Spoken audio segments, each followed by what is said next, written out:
Hi to everybody. First of all, I would like to thank you for inviting me to this nice opportunity to present Serbian agriculture in front of you. Unfortunately, this is this video link, but hopefully next time will be live.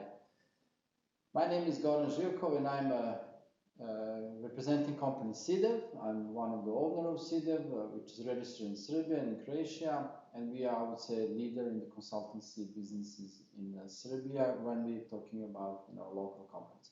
I structure my presentation in 5 parts. First is about Serbia, general things. The second is I will tell you about what is the possibility, what is the main advantage for someone who is doing investment in Serbia. Third one, we will go through the sectors and to present, in which sectors there is a potential, in which how Serbia, what is the main trends. The fourth one, I will talk about the land issues and what is needed, to acquire land in Serbia. And the fifth one, it will be some of our tips from Serbia how to do investments. Shortly, this is Serbia. North part is Vojvodina, and we have around 1.2 million hectares in Vojvodina, and you can see this is a lowland, which is, I would say, the majority of the farmers are good farmers are there.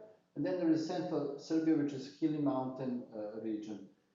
We have to know, although very often you will hear that in Serbia there is 650,000 farmers or whatever. Actually, this is on the paper, because a lot of them is small, even without the land that's considered as a farmers.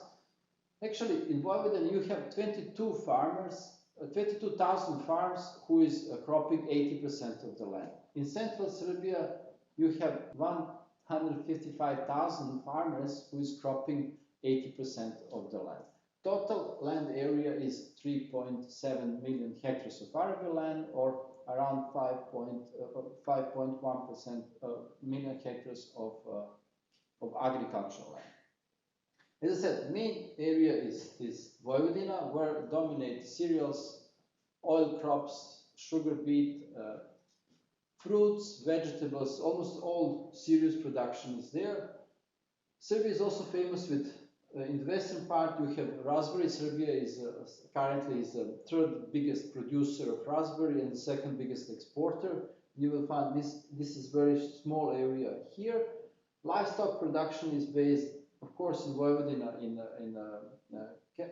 cattle and pork production, but also on the mountain here in the Pešter, and also here in the eastern part of the Serbia. Now we will try to identify what are the main reasons why someone will invest in Serbia. And the first way, that's farmers, because in Serbia it's still possible to organize very nicely a supply chain. Although that many companies are always thinking just about how to acquire land, I think this is one of the biggest mistakes, because the farmers who are naturally grow from in the last, I would say, 10 years, and now they are achieving very good yields, they know how to do it. And actually, I think really that the biggest advantage for Serbia is farmers. Also, if you look, we have a very similar structure like the Poland, almost I would say the same, that the agriculture is based primarily on the family farms. Less than 10% of the land is currently in the possession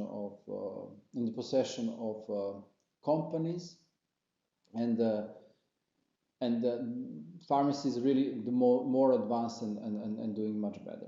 The second reason, I think, it's this pre-accession possibility that it's now, we are expecting that next year we'll start the IPARD fund, which, as you very well know, it's grants similar like what EU is giving to their farmers for rural development. Therefore, Serbia will be eligible for usage of the IPARD fund for not any, but for the certain investments.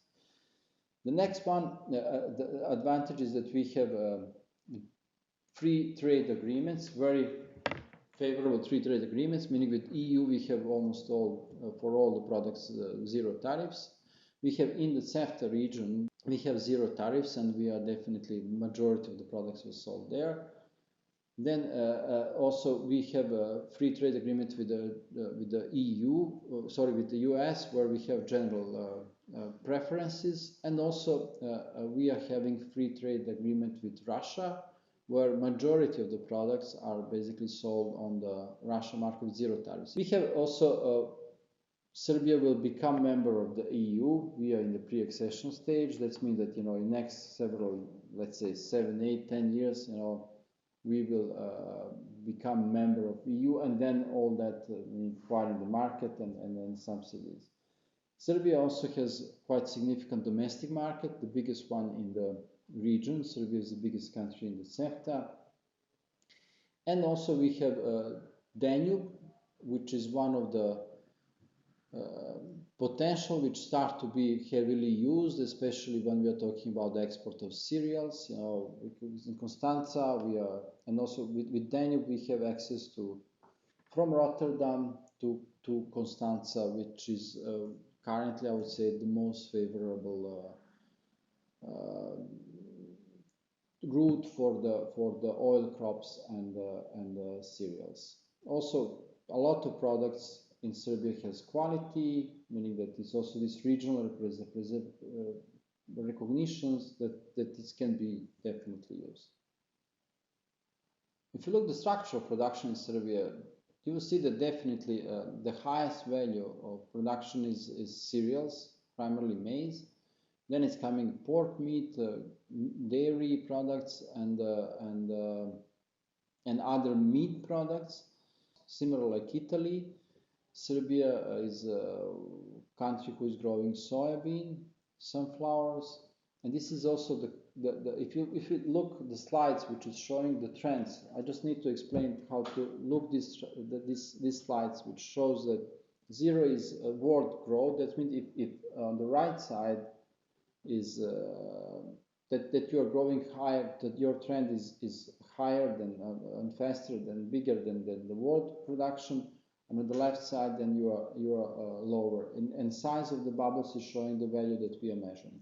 And if you look here, you can see that Serbia has positive trends in the last 7 years in the cereals production, in the fruit and oil crops, while also having a downsizing production of vegetables, milk, and the dairy.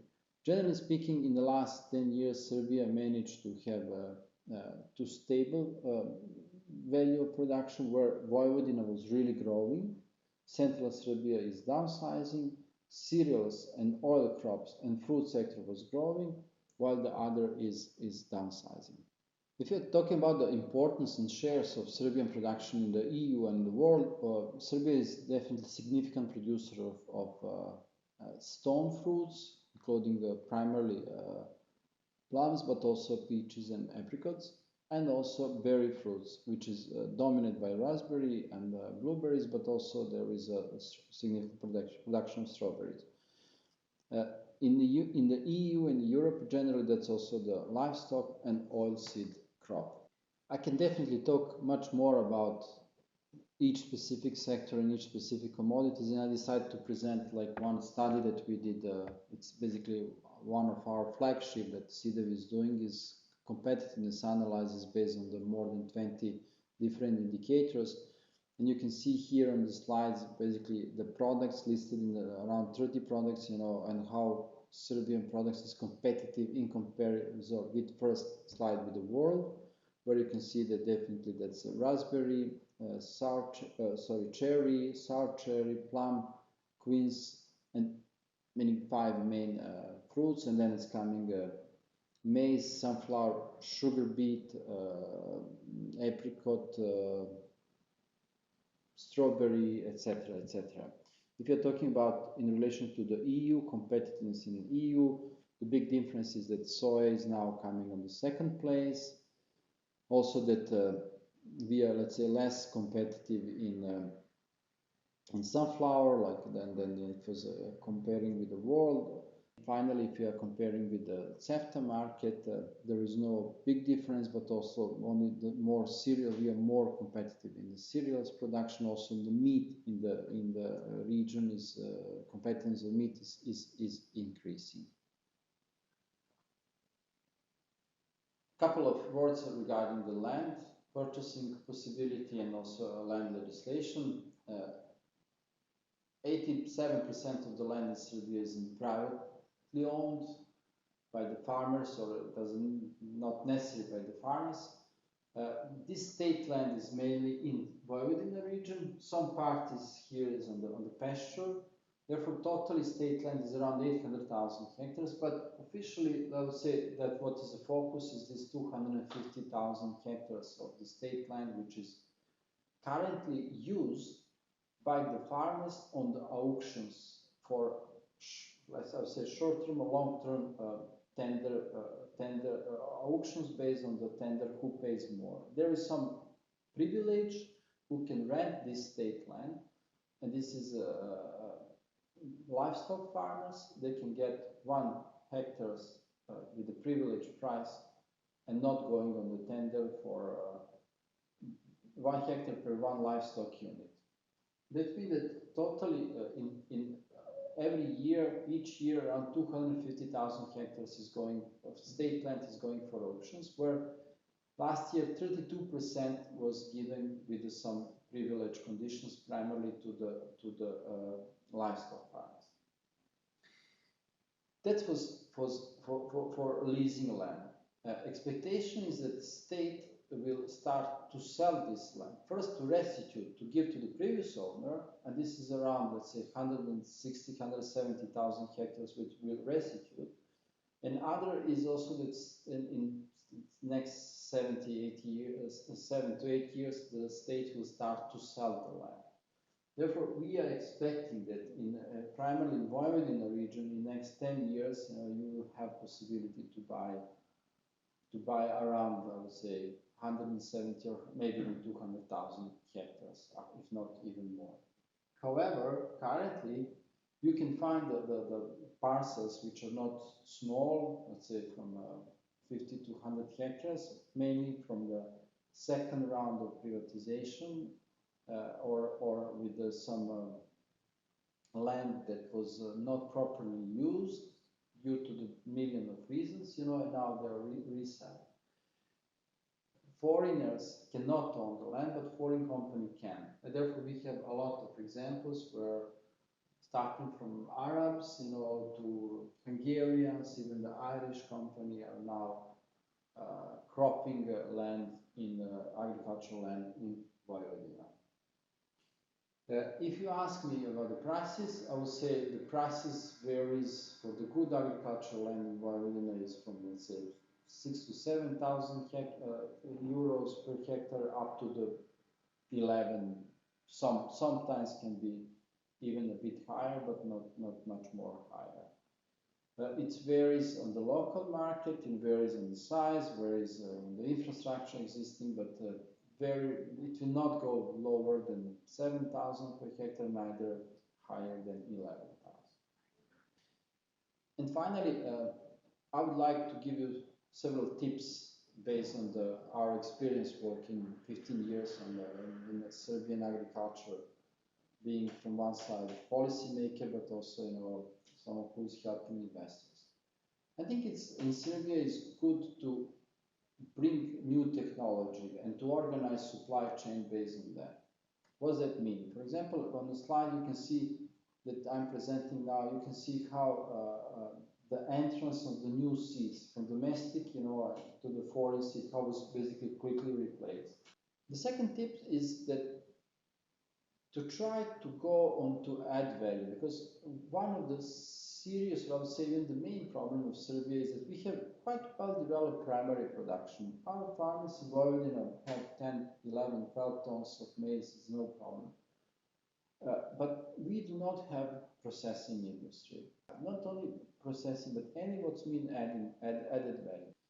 The third tip will be this very interesting livestock sector, where there is potential primarily because of the good prices. I will present you, for example, just to see how the Serbian prices of pork prices are higher than prices in the EU and Croatia. And with these prices, you can definitely be able to make a profit. Then also the fourth tip will be to try to work on something that Serbia is definitely competitive, and this is cereal and oil crops, either soybean or sunflower. There is a lot of processing facility which was not used properly, with good management, good investments. I think this is something where Serbia has potential to be more competitive, etc. I'm really will stop here and really wish you successful workshop and wish also to see you in Serbia soon. Thank you. Goodbye.